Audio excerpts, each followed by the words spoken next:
Ndabashimira ko muneza amatwi. Niba uri umuhungu ukaba ufite umukobwa mukundana ukabona asa neza, yambara neza, arya neza, nta ruhari wabigizemo, ugatekereza ko yagukunda wenyine, aho uribeshya. Afite urusaza rucuruza Nyiramugengeri, rufite amakompanya akomeye rumwitaho. Akenshi ukunze kubona yasohotse akifotoza yifotozanyije ku biryo byiza, ku nkoko cyangwa ku mafi, ukabona yifotoreje mu mahoteli meza. Ayo mahoteli ni ayase? Izo nkoko yaziguriwe na nyina? Igisubizo ni oya. Wowe icyo yagukundiye ni ukumumarira iby'umubiri. Akenshi nukenera no gusohoka uzajya kwishyura, usanga yarangije kwishyura. Icyo gihe nimuba muri kumukabona baramuhamagaye, ntugapyineke, ahubwo ugire kavugane nabo, kubera ko niba baterankunga b'urukundo rwanyu.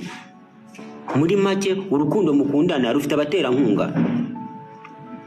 Abo baterankunga rero ujye ububaha, ubaha agaciro. Niwumva ngo yagiye kubareba ntugapyineke, kubera ko niba ishingiro ry'urukundo rwanyu.